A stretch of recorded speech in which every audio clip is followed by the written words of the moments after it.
Welcome to the Week 5 Pickems. I am here today with that one guy, if you want to say hi. Hello, hello.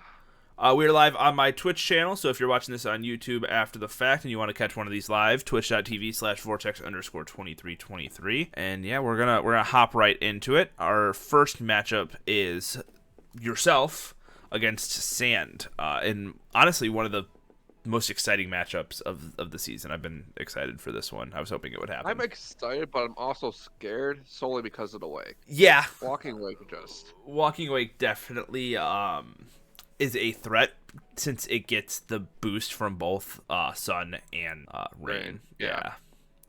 And the sun doesn't weaken its water stab, which would naturally happen to anything else. Which is why you picked up Volcanion for this week, though. You didn't have that before.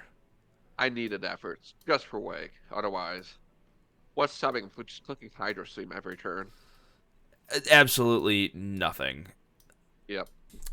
Definitely whoever wins the Weather War, though, is going to win this matchup. You're both going to have to preserve your rain and sun setters, respectively, and maybe even pack, like, extra weather in the back. Manually setting it up might not be, the worst idea in the world, especially for you, since you want the weather more than he does, since it weakens his moves. Yeah. Oh, yeah. A cool calc I ran beforehand, Ogerpon at +1, so if it uses Trailblaze, and I wouldn't imagine it using Flame Charge, even if it gets it, at +1, it will outspeed max speed Jolly Swampert in the rain by 1 point. I think it hits it hits 474 or something, Swampert, and Ogerpon would hit 475 or something like that. It's 1 point, though. It's nice. But on the flip side of that, there's so many Aqua Jet users and then Jet Punch from Palafin that, is the speed boost even going to really matter? I mean, if it's under sun, it's not going to do shit to it, but... That's true, that's assuming. It might even be worth putting, the sunny day on the Ogerpon, maybe, in case the sun runs out while it's on the field. Because like you said earlier, Hornleech is an option to recover, too, so... That's true, yeah. Actually, does it even get it? I'm not sure it does. Let me look this up. Yeah, I'm not sure. I know either way, it does get Synthesis, which in the sun... Synthesis is kind of a double-edged sword here. Because in the sun, Synthesis is going to heal 75%, but in the rain, it would heal only 25%. That's true. And it does get Sunny Day, too. Just check that out. Okay, see? That's an idea. Yeah. Alright. One thing that I didn't really pay attention to earlier that I'm now looking at is webs from Araquanid also don't look horrible, but you could always send them back with Cinderace. Cinderace, yeah. And they don't have any hazard removal, do they? Don't believe they do, no. So, maybe not then. Yeah. But maybe worth you getting, some Stealth Rocks or something up just to start chipping stuff down. Yep. Alright. Nice and quick. These start going quicker throughout the season just because we've talked about the team so many times. It's just faster. We know what we're talking about. So next up we have Wolf versus Starry. And Starry just has the advantage off rip by naturally resisting most of grass. And when you actually look deeper into the two teams, it's even worse. Starry has a lot of quad resists in Noivern and Dragalge, and then the Goodra and the Duraludon, and the Goodra, even if it has Sap Sipper, is immune to the grass moves. Torterra's alright. We did some calcing. A Shell Smash Torterra would actually outspeed the entire team. I think you said Adamant, right? It was Adamant. It doesn't even need Jolly. Yeah, it could do it with Adamant. Yeah, an Adamant Torterra would outspeed the entire team after a Shell Smash. Just got to be cautious of Mirror Herb, because that's a common way to stop Shell Smashers, especially Torterra. Yeah, Mirror Herb, even a faster Scarf or Revenge Kill itself. Yep, definitely got to watch out for that, because pretty much anything Scarfed can outspeed it if it runs Adamant. If it runs Jolly, it has a little bit more breathing room, but... Nothing crazy. It would still have to run, probably Stone Edge for Noivern, which is risky unless it ran a loaded dice set with Rock Blast, which even then still is only, I think, 90% accurate. Yep. Whimsicott also is all right. Its fairy typing helps out a lot here, but I don't think it's going to be able to really like carry this team to victory by any means. But it'll definitely help out. It's definitely not, but it's gonna be a nuisance for sure. I could also see Starry running maybe safety goggles on one or even two of his Pokemon, just with all of the powder moves going around from Venusaur with Sleep Powder, Whimsicott, and then the Spore from both Breloom and Brute Bonnet as well. And then Kartana too. Kartana is a decent It's decent. cleaner. Yeah, it's decent offensively, but it's kind of slow with Latias, Noivern, and Dragapult all being able to outspeed it. And if the Kartana runs a Scarf, all three of those can also just outspeed it with a Scarf, and they all have a fire move to hit it, whether it's Flamethrower from the Noivern or the Dragapult or Mystical Fire from Latias.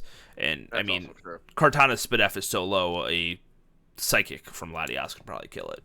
Probably not actually, but you know what I mean. So I think Starry is gonna win this one. I don't think it's gonna be like a sweep or anything, but it's gonna definitely.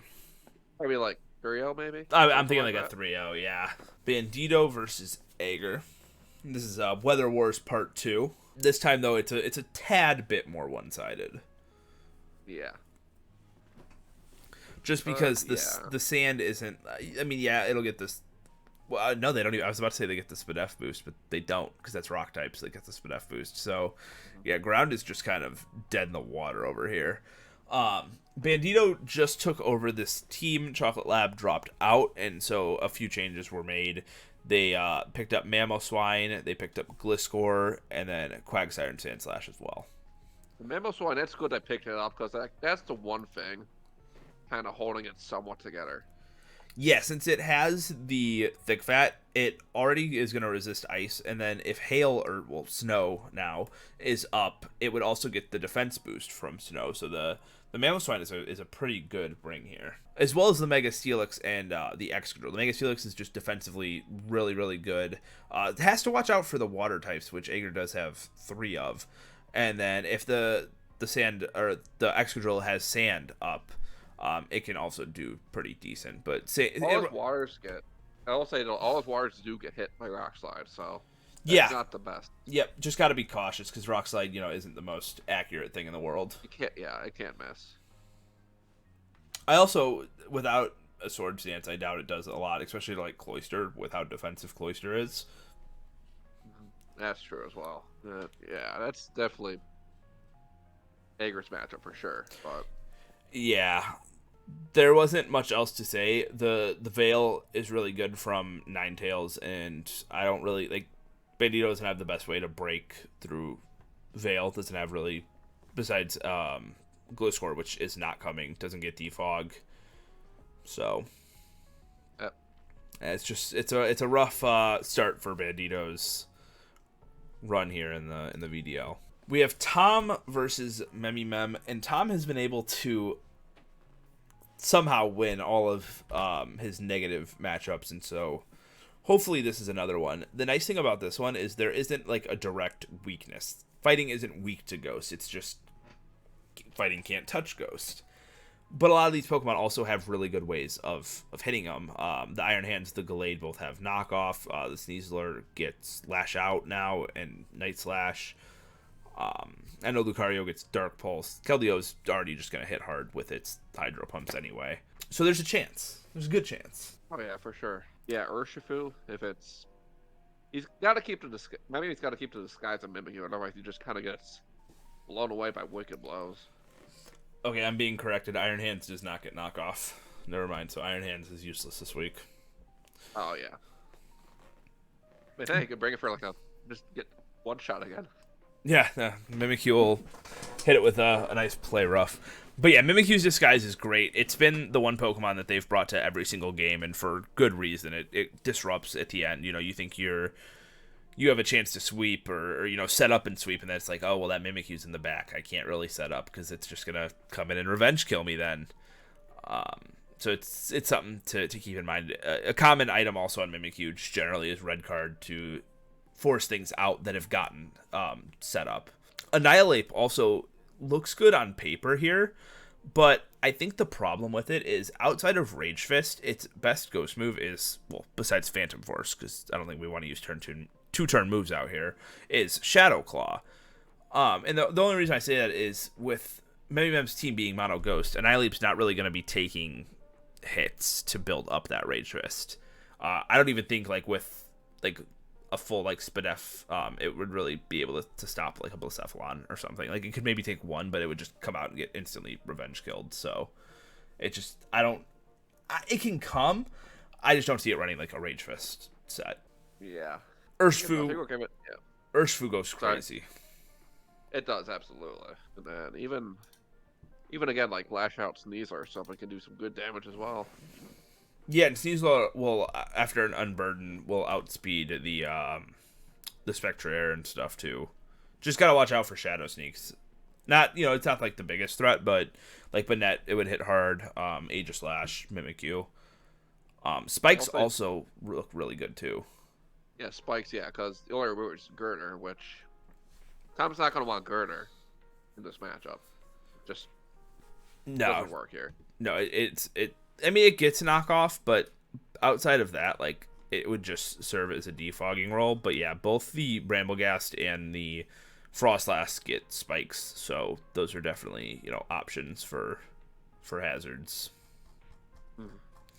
I could see one last thing. I could see Tom bringing Annihilate as maybe a rapid spin blocker of his own because Heracross gets spikes. Ooh, okay. And so, like, Annihilate can come in, set, like, Stealth Rocks, and then just be annoying, and, like, spikes, and use it to stop Bramblegast from rapid spinning, because that's the only form of hazard removal that Memim has. So, I mean, both of them have a hazard weakness. Yeah, so hazard's going to come into good play for both these teams here. Yeah, it's going to come down to just who plays it better. Absolutely. Who gets their hazards up first. Because neither of them also have an immunity to spikes. No one, yeah, that's true. No one has a Flying or Levitator. It's going to be interesting. Next up, we have Regwin versus a gamer person. This poor matchup. Oh, this cursed matchup. Yeah. So, look at Celesteela and look at Regwin's team. And you tell me what they should do. Because I don't know. Neither of us could figure out how we stared at this matchup. I didn't even look at any of the other Pokemon. I've only looked at Celesteela. I feel I could literally just break Celesteela and win. Like, which is so bad that one Pokemon like counters a team that hard. Because even like Mystical Fires or a Thunderbolt from Iron Valiant, like if it runs, like all you need is a Spadef set with like Heavy Slam / Flash Cannon, either or, Substitute, Protect, Leech Seed, and that set just goes to town. Yeah, it's nothing you can do to stop that aside from like taunt, but like even then. But even then, the last couple turns. The Steel move is going to do a ton of damage. Yeah, that too. I will say, looking at the rest of the matchup, outside of Celesteela, Gamer Person's team is not that good comparatively against Regwin's team. Because like the two dark types aren't really good. Dragonite's not the best. Mantine would either get bopped by like a Diamond Storm or a Thunderbolt. Same thing with Gyarados. Like, Diancie's just really good against the flying team, besides the Celesteela. Yeah. It's just, fortunately, Celesteela just solos this whole team. Yeah, so with that, if Regwin can somehow, some way, get past the Celesteela in a reasonable fashion, they can probably win this game. Yeah, it is but I just... that's a huge, like, ask, and it's... I just don't know, like, the problem is there's no fairy and fire types in the game. I'm blanking on any fairy electric types, if there is one. I don't think that exists either. Nope. Are those the only two types that hit flying and steel? Fire. Fire and electric. I believe so, yeah. Yeah. So it's just it's nothing that Regwin could have done. They didn't do anything wrong for this. It's just they got unfortunate. They had an incredibly unfortunate matchup. Moving on, we have myself versus Urzel. Now, talking about the flying and steel types, I don't really like Corviknight this week. Besides, like, Incineroar, my team is just kind of annoyed by it. Can't really touch it with Ting Lu, which Ting Lu goes crazy in this matchup. And, like, a lot of things run Earthquake. Like, for example, Ori Moon has Earthquake. Can't really go for that. I have to, knock off or crunch or something on the Corviknight. So it's a little obnoxious. I'm struggling with that a little bit. But if you can get rid of that, your team looks pretty freaking good. Yeah, I'll have to be cautious of the Mawile, for sure, especially with Trick Room. Yeah. The one thing going for me though is that Ting Lu is slower than Mawile. So under Trick Room, I would go first, so I don't have to be like as threatened by that. Yeah. I could definitely see this match going either way. Really good. It probably just going to depend on like hacks or pull out plays even. Yeah, one thing I'm nervous of too is hazards, because the Steel team sets up hazards beyond easily, and I only have one way to remove them, which is Morpeko, and with like Ferrothorn right there, it would get worn down rather quickly. So I'm gonna have to be cautious. The one way I can try to do it is if I eliminate like Iron Treads early and I have like spikes of my own, I can maybe try to force them to defog, but that's not always the most reliable strategy. I heard defense body Briscoe Burr. Yeah. Yeah. I will say I have thought about that a little bit. One nice thing is Darkest Lariat. Not that like this is gonna be, it could matter, but Darkest Lariat from Incineroar ignores stat boosts, so it's always an option. It's not gonna do much otherwise, though. But no, yeah. I also do have a lot of taunt. Like most of my team gets taunt too, so. Oh, and I also should have started with this. I dropped Morgrem for Raticate, so there's that as well. Right.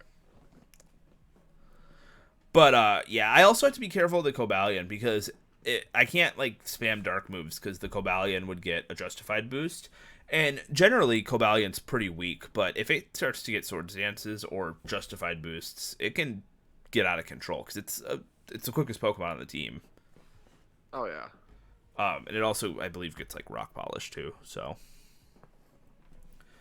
I think they have the better team, but I don't think it's impossible for me to win this. If I could definitely see it going either way. All right, our last matchup is Toad versus Magnanime, and I am excited for this match just because of the Zoroark mind games. Zoroark is one of my favorite Pokemon. I love that it got the Hisuian form with the Ghost typing, Ghost to normal typing, because that's just such a cool type. It is. The 3 immunities just make it so good too, and it's gonna be able to hopefully do some work against Toad's team here because it speed ties with the second fastest and slower, which is nice. And he has to be very careful because like you could just mind game the hell out of Toad. Yeah. Illusion. One thing we didn't discuss, what would you disguise it as? I was thinking either Cyclosaur or Grafaiai, maybe. Think like, oh, he's just going to U-turn out to just, bam, Shadow Ball. That's what I was sort of thinking, but there's a lot of ways. Yeah, that's not horrible. There's nothing that, like, sticks out to me, which is kind of the problem. I'm thinking maybe the Porygon, because, like, Porygon comes out, and if Toad has like maybe something with Mirror Herb, you're baiting it because now it's actually Zoroark. That's good too. I didn't think of that. Swallow also goes crazy from Magnanime's team if the Jirachi is removed from the game. Which, yeah, Guts Facade just Brian What? Jirachi just kind of obliterates everything. Yeah, one thing I didn't say earlier when you asked about the Boomber set, it does get Heat Wave, so it could have Heat Wave the Jirachi, but that's not like the best. But I don't think it's gonna do a ton though. Yeah, it's like kind of mid. Yeah, we're talking like what base 75 special attack, I think. Yeah. Alakazam, though, does go crazy. It's very hard for Magnanime to take just psychic moves, especially in psychic terrain. When Psyshock exists, like, the chance he can't just come in and, sponge special moves. It's going to die to a Psyshock. Hold on. I just realized this because we didn't talk about. Doesn't, barring Chansey, doesn't just expanding force on terrain just kill everything? Meloetta as well. I don't think Meloetta takes. I doubt that takes that even then. I'm pretty sure Meloetta's got some pretty decent SPDF, and it's resisted. I thought it was base 100 across the board, but I couldn't. No, Meloetta is not. It has base 128 SPDF and base 100 HP. Oh, it does. Okay. Actually, might take it quite well then. All right. Never mind. It would actually take Psyshock's worse. Okay. Okay, yeah, it's taking it fine. Never mind, okay. Now, with all that, though, Toad's team is just, again, within Psychic Terrain, stuff is just so powerful. Yeah. I can't fake, I can't... That's the only reason they brought Lomni, but I can't even do that because of Psychic Terrain. We've also, like, completely, up until this moment, at least for me, I've completely overlooked the Indeedee because, like, it doesn't have to bring Psychic Terrain, and it's another Pokemon that would be neutral. Or, resistant, I mean, to, Psychic moves. Oh, yeah. I've just been, like, staring at that thing, like, looking right past it this entire time. Does Porygon... I believe so, yeah. And then we were also talking about which type Porygon... Porygon gets Dark Pulse, so we were talking about whether it would be better to go Dark or Ghost, and both have their upsides and downsides. Because Dark would then be weak to the fairy moves from Galarian Rapidash and Tapu Lele.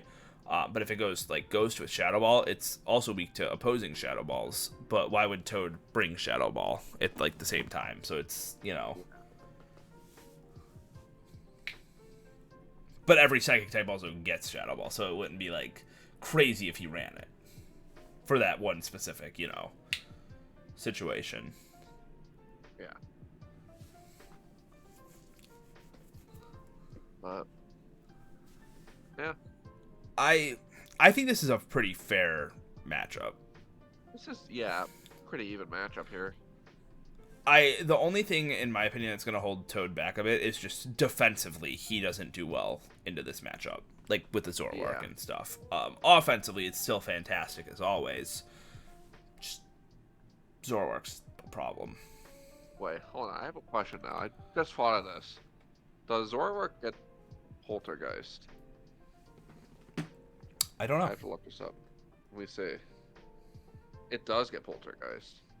Interesting. So it could easily run a physical side. Oh yeah, because its physical attack's like 100, right? It's not terrible. Yeah, it's base 100. Yeah, that's not bad, especially against because a lot of these Pokemon do have higher SPDF stats naturally. That's what I was thinking. Yeah. Not a horrible option.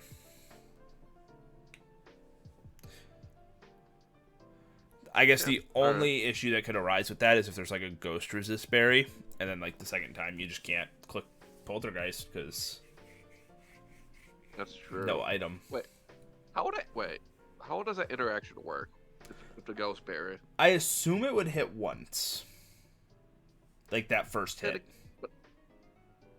You would use the item to. But yeah, it goes away. You eat it because in game. I'm trying to think in game. In game, if you got hit by like a Colbur Berry, because yeah. Yeah. Well, okay. If you think about it this way, knockoff still does the boosted damage as if it was knocking off the berry. So I would assume Poltergeist would still work in the way that it's using the berry. I could be wrong because I've never. Even it makes the announcement like this. So Pokemon getting hit by its item. Yeah. But if it doesn't have an item at that time, ooh, what does it get hit by? All right. Load up Showdown. All right, try it again. So it looks like it does hit. Okay, good to know. All right, it's good to know. That's weird because And I crit that one too. That's funny. Huh. Okay. Well, now we know. We did testing for Alright. them. All right. Well, yeah. So I think this is just an even matchup. Yeah, So. I'd say so. All right. Well, that's the Pickems. If you guys enjoyed, drop a like, subscribe. Be sure to top in the Twitch streams. You got anything you wanna add, say, promote? I guess not really, but thank you for having me. It's been fun. Yeah, definitely. We crushed this one out a lot quicker than last time, which is For sure. Last time it took us like 3 hours. So we're improving. We're improving. Hell yeah.